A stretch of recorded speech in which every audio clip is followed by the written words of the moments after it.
Salut tout le monde et bienvenue dans Café Crime, le podcast où on explore les histoires criminelles qui font jaser au Québec et ailleurs. Je suis Amy, votre hôtesse de 18 ans, étudiante en sciences humaines au cégep.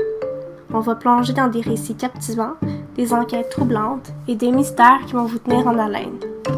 Préparez votre café, installez-vous confortablement et laissez-vous emporter dans l'univers fascinant du true crime. Alors, prêt à découvrir le côté sombre de notre monde?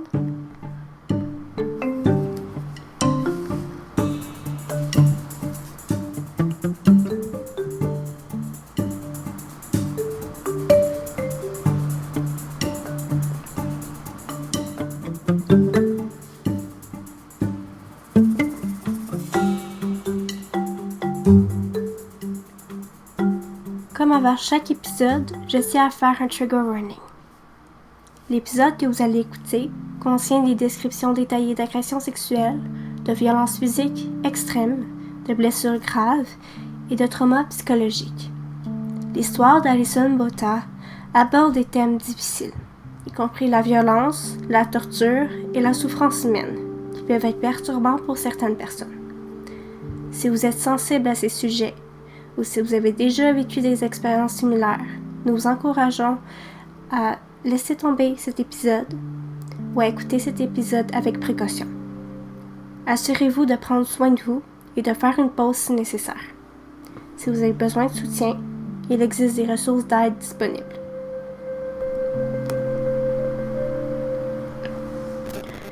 Alison Botha est née le 22 septembre 1967 à Port Elizabeth, en Afrique du Sud.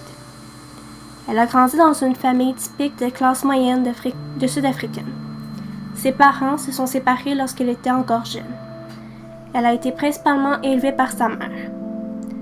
Alison avait une enfance stable et heureuse, entourée de l'amour de sa famille.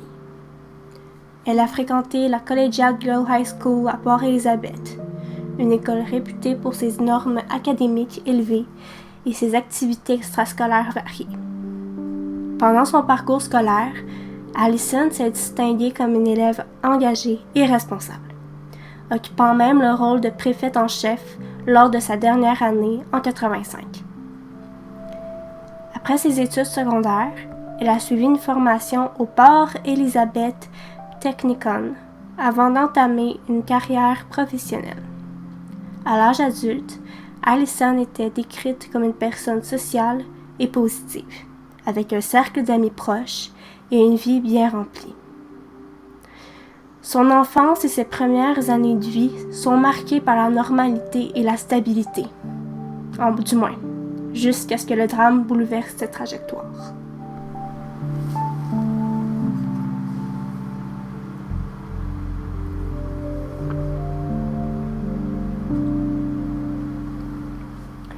Le 18 décembre 1994, à Port Elizabeth. C'était une nuit d'été, chaude et calme. Alison Botha venait tout juste de déposer une amie chez elle après avoir passé une journée agréable à la plage. Fatiguée, elle roulait vers son appartement, impatiente de retrouver la tranquillité de son lit. Vers 1h du matin, lorsqu'elle arriva, il n'y avait plus de place de stationnement. Elle dut alors se garer ailleurs, dans la ruelle, sous un arbre. Mais alors qu'elle se détendait légèrement, prête à descendre, un homme surgit soudainement de l'ombre. Il ouvrit sa portière brusquement, la lame d'un couteau brillant dans sa main, et la mit sous la gorge de la jeune femme. « Tasse-toi! Si tu n'obéis pas, je te tue! » lui lança-t-il froidement. La terreur glaça immédiatement Alison. Il lui ordonna de passer sur le siège passager. Sans défense et paralysée par la peur, elle obéit. L'homme prit place derrière le volant, son couteau toujours visible. Elle se dit que tout allait bien aller si elle écoutait cet homme. Il essaya de la rassurer en lui disant qu'il ne lui ferait pas de mal, qu'il avait seulement besoin de sa voiture pour 1 heure. Pendant le trajet, il discuta avec elle tout bonnement, lui disant qu'il s'appelait Clinton et lui demandait si elle avait un petit ami. Il paraissait doux et sympathique. Allison a même déclaré qu'elle se sentait presque en sécurité avec lui. Chaque rue qu'ils empruntaient l'éloignait un peu plus de chez elle, de tout endroit familier ou sûr. Après un moment, ils s'arrêtèrent. Un deuxième homme monta dans la voiture, prenant place à l'arrière. Allison regarda dans le miroir, et dès qu'elle aperçut cet homme, elle se sentit menacée, en danger. Allison comprit qu'elle faisait face non pas à un, mais à deux agresseurs. Le trajet reprit. Les deux hommes parlaient peu, mais leur présence suffisait à envahir l'espace d'une menace palpable. Allison n'avait aucun moyen de fuir. Elle ne pouvait qu'attendre et espérer une opportunité. Ils finirent par s'arrêter dans une zone isolée, loin des lumières de la ville. Là, son calvaire commença. Je tiens à dire à ce moment-là que Allison, quand ce deuxième homme est rentré, il parlait à Clinton en disant « Friends ». Donc elle comprit à ce moment-là que Clinton lui avait menti sur son nom. On continue. Donc maintenant je vais l'appeler Friends. Arrêta la voiture et lui demanda « Est-ce que tu vas te défendre? » C'est ensuite que Friends annonça à Allison qu'il allait la violer. Il la força à avoir une fellation, tout en lui parlant, lui demandant si son copain avait la chance d'avoir cela. Il lui a donné plusieurs morsures dans le cou et d'autres parties de son corps. Allison a avoué plus tard que son corps réagissait durant le viol, une chose totalement normale. Ensuite, il a demandé à son ami s'il voulait faire l'amour avec elle. Chose qui lui répondit « I don't want to make her love, I want to fuck her ». Friends lui dit alors qu'il ne pouvait pas parler d'elle comme ça, qu'il devait être respectueux, même s'il l'avait violée plus tôt. Puis, le deuxième homme l'étrangla jusqu'à ce qu'elle perde connaissance. Elle se réveilla, prenant conscience. Elle se retrouvait dans la voiture, mais ensuite elle se réveilla de nouveau, à l'extérieur, en train de se faire poignarder. Les hommes la laissèrent pour morte dans les dunes de l'Afrique du Sud. Allison se réveilla. Elle ne ressentait pas de douleur. Elle se dit que si elle ne faisait rien, elle allait mourir, qu'elle devait atteindre la route un peu plus loin. Elle ne voyait pas ses blessures, mais elle sentait du sang.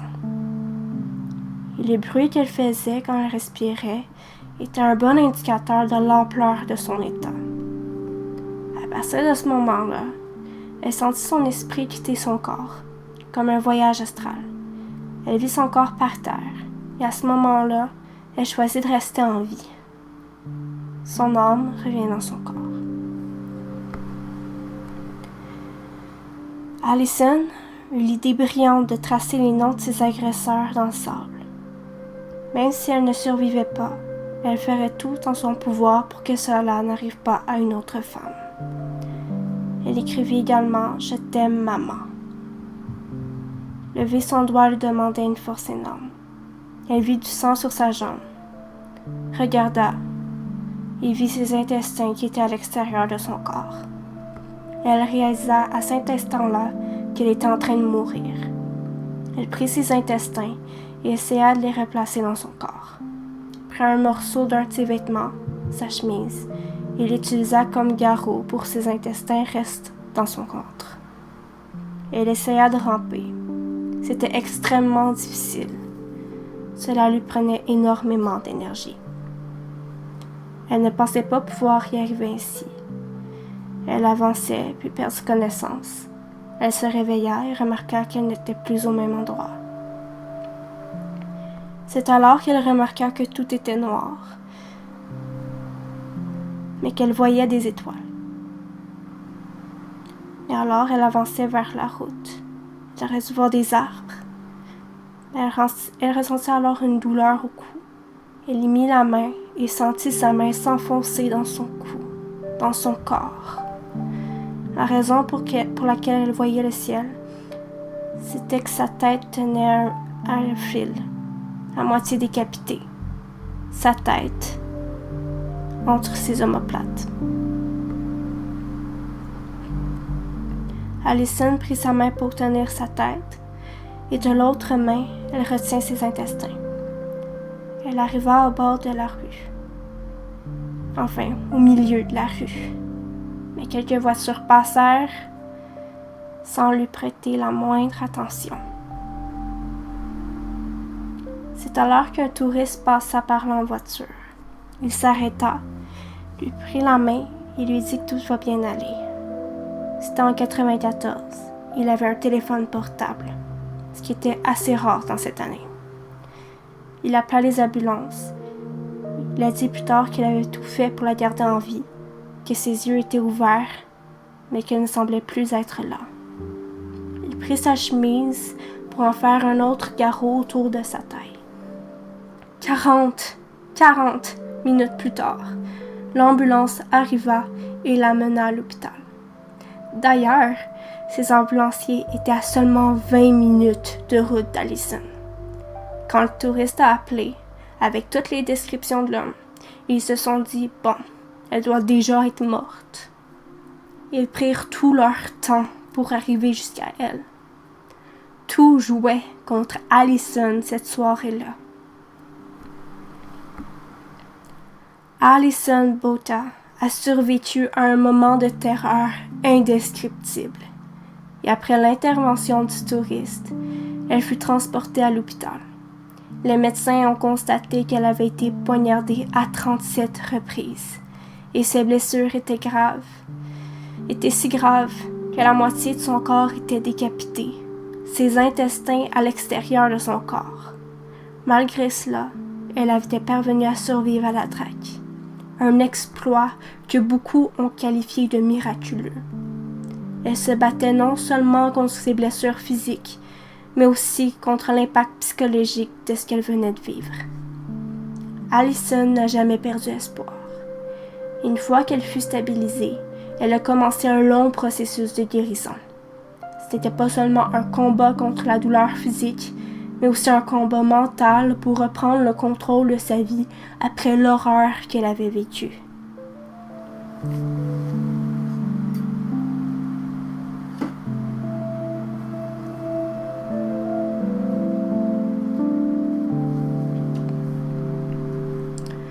Le procès des deux agresseurs, Franz Dutoit et Théonge Krieger, a été un moment clé dans l'histoire d'Allison Botha.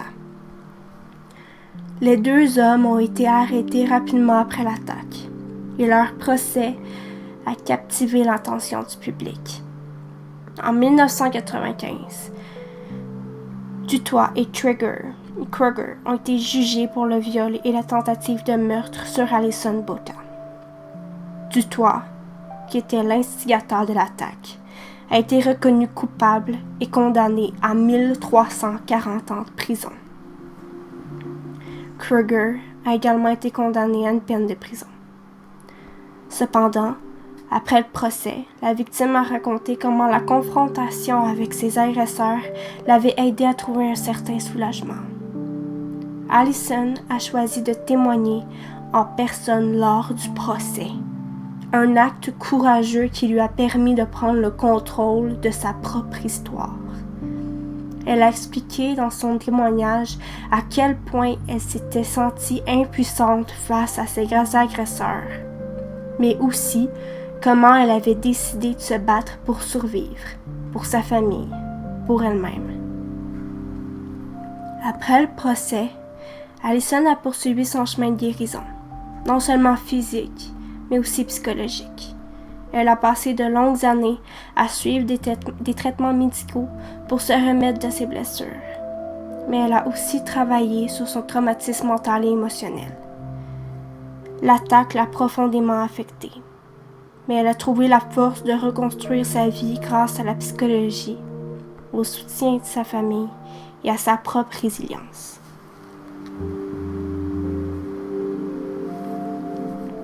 Allison a choisi de partager son histoire dans le monde en publiant son livre intitulé I Have Life, Allison's Journey, en 1998. Dans ce livre, elle raconte non seulement ce qu'elle a vécu lors de l'attaque, mais aussi comment elle a pu surmonter la douleur, trouver la paix intérieure et donner un sens à son expérience. Son livre a été bien accueilli par de nombreux lecteurs et a été un témoignage inspirant pour ceux qui traversent des épreuves de vie similaires.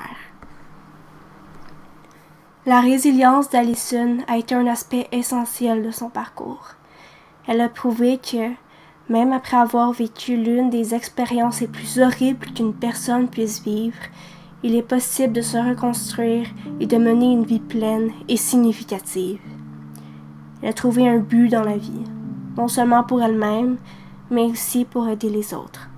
Elle est devenue conférencière et a pris la parole lors de diverses manifestations et événements pour sensibiliser les gens à la violence sexuelle et aux droits des victimes. Allison a choisi de ne pas se laisser définir par ce qu'elle a vécu. Bien qu'elle ait été victime d'une attaque brutale, elle a utilisé cette expérience pour aider les autres et à faire avancer les causes qui lui tiennent à cœur. Elle a notamment participé à des campagnes pour la prévention de la violence sexuelle et a soutenu les femmes victimes de violences. L'histoire d'Allison Botha a inspiré des milliers de personnes à travers le monde. Elle est devenue un symbole de force, de courage et de survie.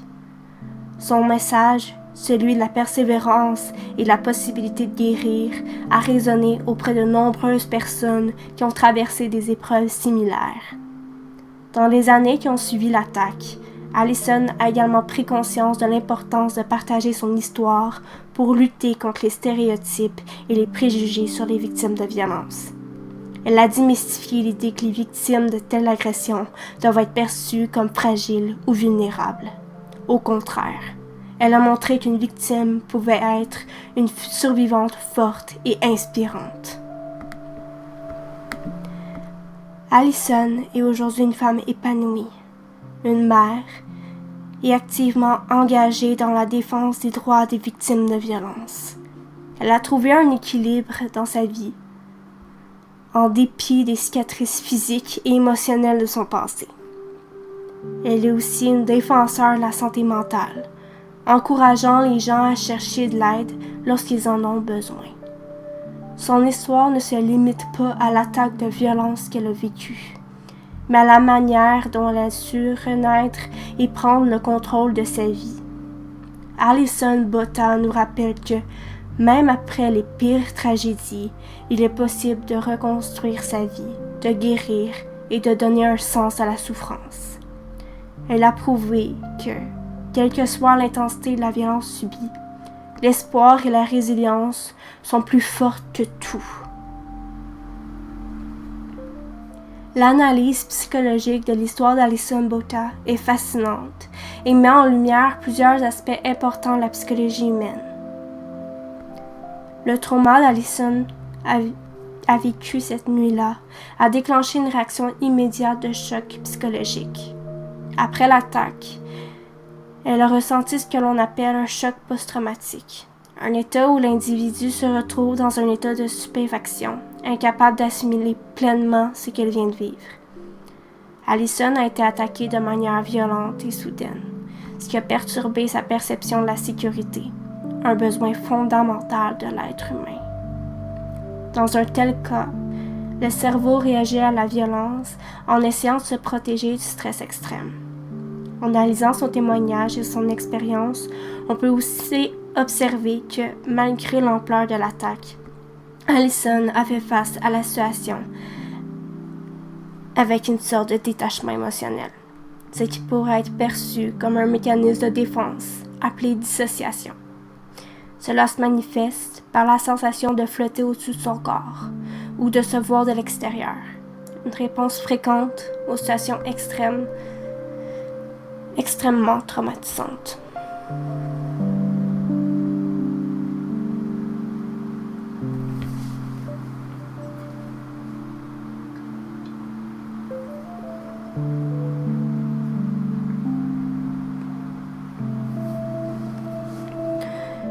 Le système nerveux autonome joue un rôle essentiel dans la réponse au stress. Après avoir été attaqué et poignardé, le corps d'Allison est entré dans une phase de réaction de combat ou de fuite, un mécanisme ancestral visant à protéger la vie. L'activation du système nerveux sympathique a fait que son corps s'est mis en mode survie, où des phénomènes tels que la tachycardie, l'hyperventilation et la libération de cortisol ont été observés. Ce processus biologique a permis à Allison de se battre pour sa vie, mais il a aussi été source de grands déséquilibres émotionnels et physiques. Cela explique en partie pourquoi, malgré la douleur et les blessures terribles qu'elle subissait, elle a pu garder une conscience relative de ses actions et de ses gestes, comme lorsqu'elle a écrit les noms de ses agresseurs dans le sable, un acte symbolique pour assurer la justice. Au moment où Allison réalise l'ampleur de ses blessures, elle se détache encore davantage de la réalité. C'est ce qu'on appelle la dissociation traumatique, un processus par lequel l'esprit se sépare de l'expérience physique et émotionnelle douloureuse pour éviter une surcharge psychologique. Cette forme de dissociation peut être une manière d'éviter l'agonie émotionnelle que causerait la pleine conscience de sa situation. Cependant, Allison ne se laisse pas uniquement submerger par l'horreur.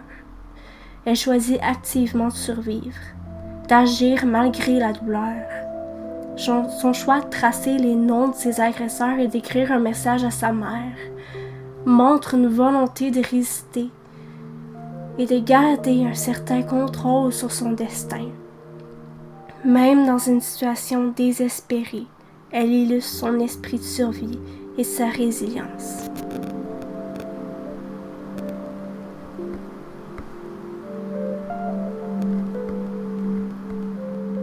Le soutien familial a été crucial dans le processus de guérison d'Allison. Son lien avec sa mère, en particulier, s'est révélé profondément important, comme en témoignant les mots qu'elle a écrits dans le sable avant d'être secourue. De plus, sa famille l'a soutenue tout au long de sa rééducation physique et émotionnelle. Les relations sociales solides jouent un rôle clé dans la guérison après un traumatisme, et Allison a bénéficié de ce soutien.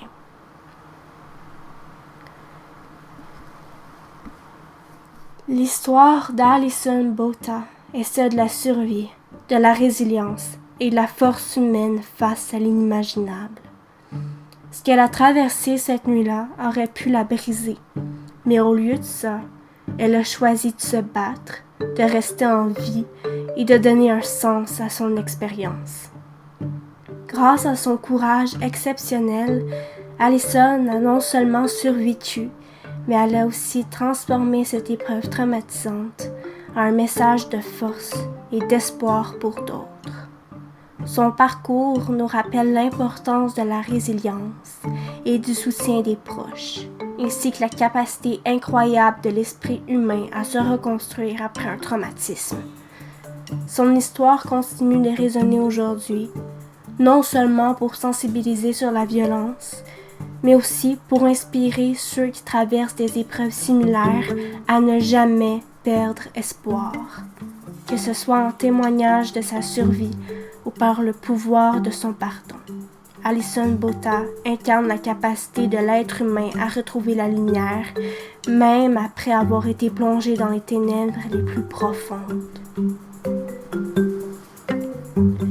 Merci d'avoir écouté cet épisode de Café Crème.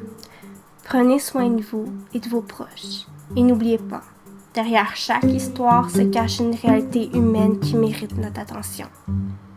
À bientôt pour un nouveau voyage dans l'obscurité.